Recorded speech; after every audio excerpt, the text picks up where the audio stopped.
Ayan, Capricorn, Sun, Moon, Rising, and Venus placements. And of course, sa ating mga cross-watchers, magandang araw po sa inyong lahat. Welcome or welcome back po dito sa Bona Magos PH. My name is Angel Francia Feliciano. Now, in today's video, Capricorn, alamin natin kung ano magiging kapalaran ninyo in 90 days. Mga mensahe at gabay, anong mga kaantay, anong mga maasahan ninyo. Ayan. Now, paalala lang, Capricorn, sa mga lahat po ng mga nanonood, lahat po ng tarot readings ko dito sa YouTube channel na to ay general reading. So, ibig sabihin, di po lahat ay makaka-resonate. Ayan, umpisa na natin. Capricorn, first energy, you have Visionary Giraffe. There's growth! Wow!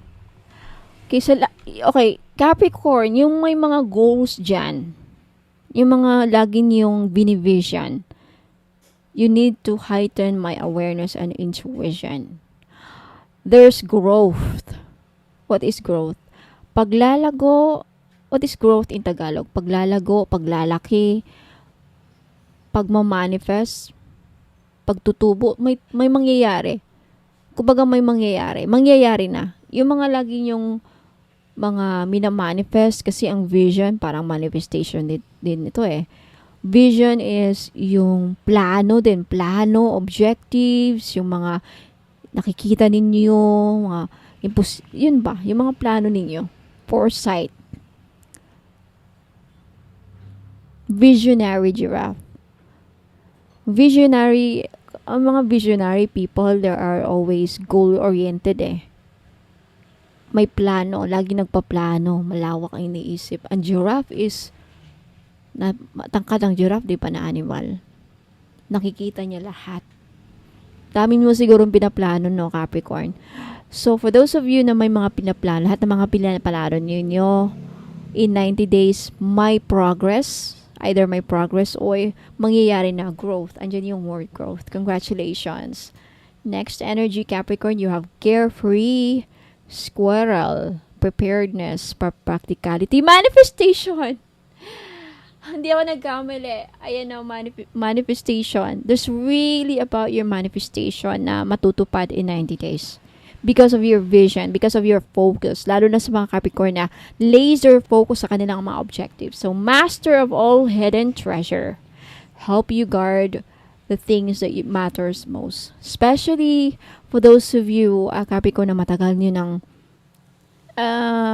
inaalagaan, tinatago, matagal yun ng binabantayan, pinoprotektahan. Those of you who protect your dreams, protect your goals, plans, and goals in life, manifestation, wow, mangyayari na. In 90 days, may makikita kang progress para makikita mong parang unti-unti na natanang nangyayari yung mga pangarap ko ha. Unti-unti, progress, growth, manifestation. Now, be practical about it and so prepare. Be prepared for all your dreams coming true. Be prepared for what's coming. Wow, Capricorn. Dreams come true. Manifestations. Yours growth. Wow. Next, you have benevolent. Wow. Benevolent elephant. Did you know that elephant in Feng Shui is lucky animal? Wow. Benevolent, this is goodwill and good fortune. Pillar of patience and kindness. Bless my heart with gentle nature. Wow. There's a key word there. Blessing. May blessing pang mangyayari o matutupad or darating sa inyo, Capricorn, in 90 days with this benevolent elephant. There's gentleness. Temperance is waiting or being patient. So, habaan nyo lang ang pasensya nyo. Malapit ng matupad ang mga pangarap ninyo. Capricorn, malapit na. In divine timing, trust, in goodwill. There's goodwill in your aura. Goodwill comes to you. Goodwill is good fortune. Blessings. Goodwill is blessings. Wow. Patience and kindness. Pillar of patience and kindness. So, inuudyo ka or ina-advisean ka or yun nga, pinapayuhan ka ng animal spirit na elephant na to na be patient and just be kind. Always be kind. Kasi Rilagaluhan ka ng universe ng goodwill, good fortune, growth, and your manifestations matutupad pa. Wow! Capricorn, wala ako masabi. And there's blessings coming to you. Kung ano mga blessings na yan, don't forget to share. Ay, yung mga blessings na yan, ano kaya yan? Kanya-kanya kayo kasi marami kayo nanonood. Alright, Capricorn, next. Next, let's use tarot cards. The Hermit, the Lovers, and the Tower. Wow, UB, Ace of Swords, this is a breakthrough. Ace of Swords is a card of success and victory. Victory, success, and breakthrough. Talagang success matatamasan ninyo. Victory matatamasan ninyo in 90 days. Isusupresa ka ng universe with the Tower. The Tower is an unexpected event.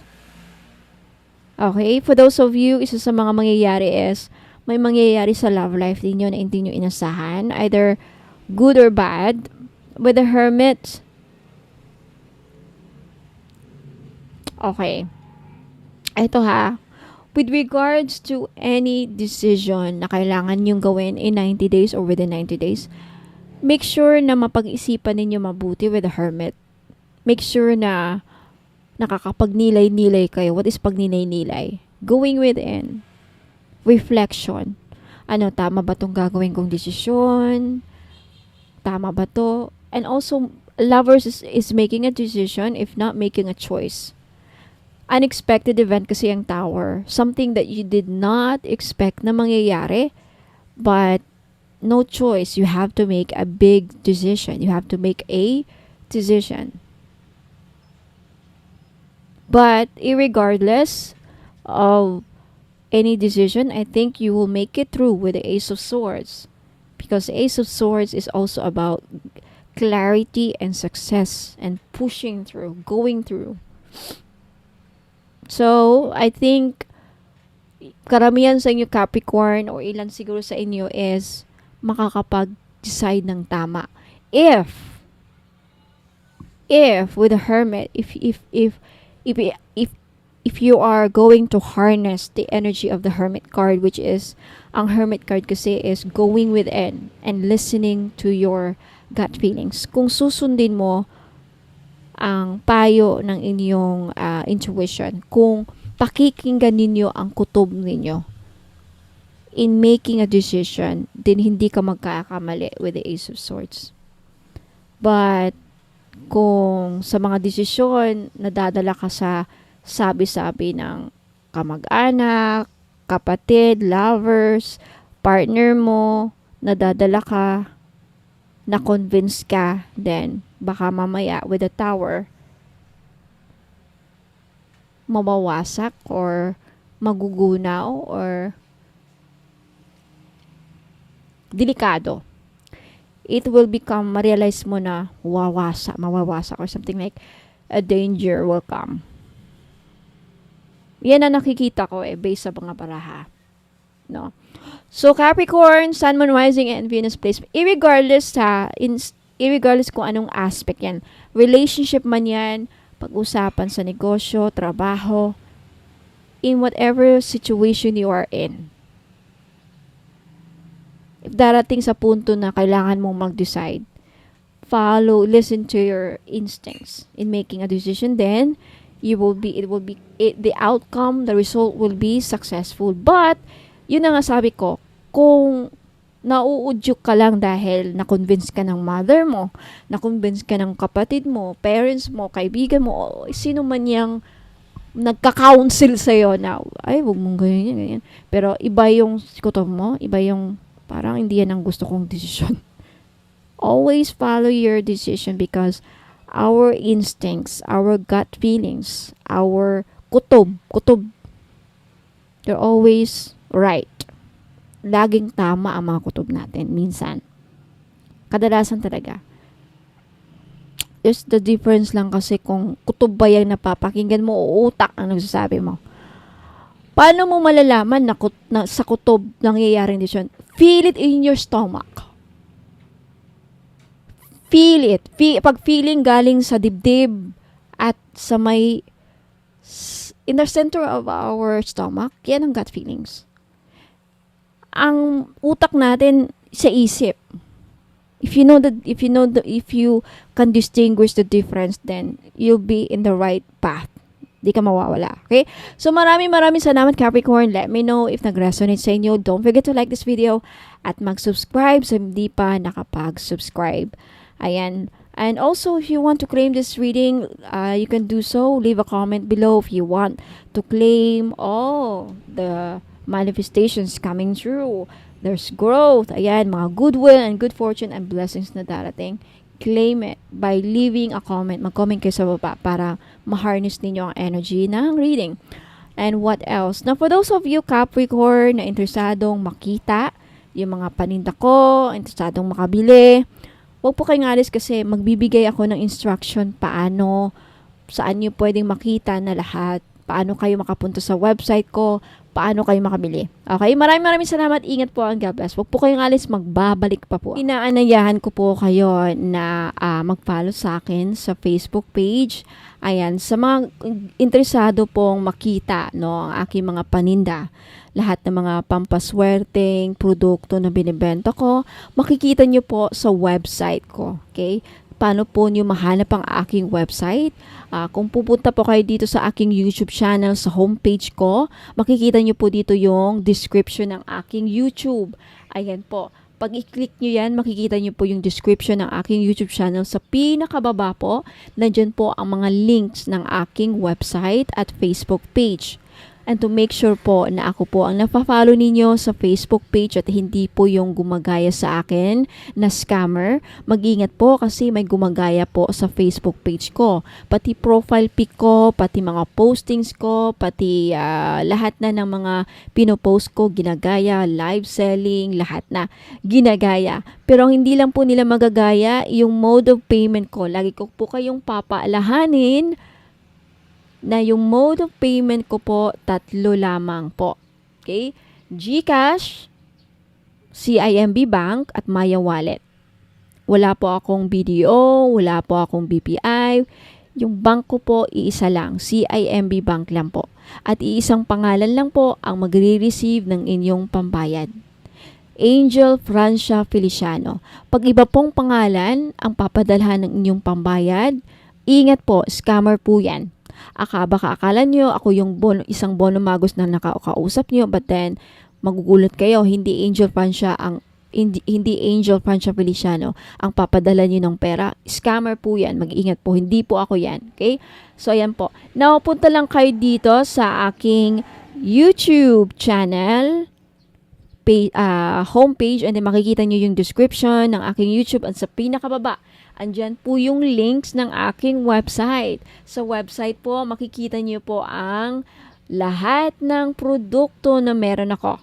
Okay, kung nakikita nyo yan, may dalawang nakalinya dyan sa taas. I-click nyo lang yan at then lalabas na po yung mga menu. Makikita nyo dyan yung mga bracelets and amulets. Ayan, i-click nyo lamang yan and then lalabas na dyan yung mga bracelet. I-click nyo lamang yung picture. Yan, para makita nyo yung description ng mga product ko. Nakasulat dyan yung benefits, paano gamitin, instruction, ayan. Balik na naman kayo. Ayan, andyan po lahat. Yung services ko, yung tarot reading, magkano, and then yung mga spell jars nakalagay po dyan. Although hindi pa totally tapos yung website ko kasi ongoing pa rin, under construction pa rin. Pero at least meron na kayong makikita mga produkto and then pwede na kayong bumili. Paano bumili? Kung hindi kayo sanay na bumili dito sa website ko, okay, pwede naman dito kayo bumili kung may mga card kayo, mga PayPal kayo, may PayPal kayo. Pero kung wala, okay, just take a screenshot. Okay, so gusto nyong bilhin ng mga crystal necklace, ayan, i-click nyo lang yan mga madam at sir, yung mga picture para makita ninyo. Lalabas yung mga description, makikita, mababasa ninyo kung para saan tong crystal na to.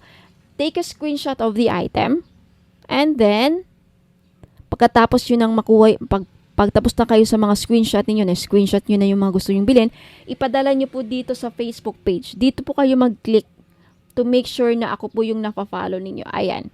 Mariredirect kayo din. I-message nyo sa akin yung mga ipadala nyo sa akin sa messenger yung mga screenshot ninyo na nakuha nyo sa aking website. And then dun po ang ating transaction. Okay? So maraming salamat. Ingat po sa mga scammers ngayon. Okay? Ingat po and good luck. Maraming salamat po.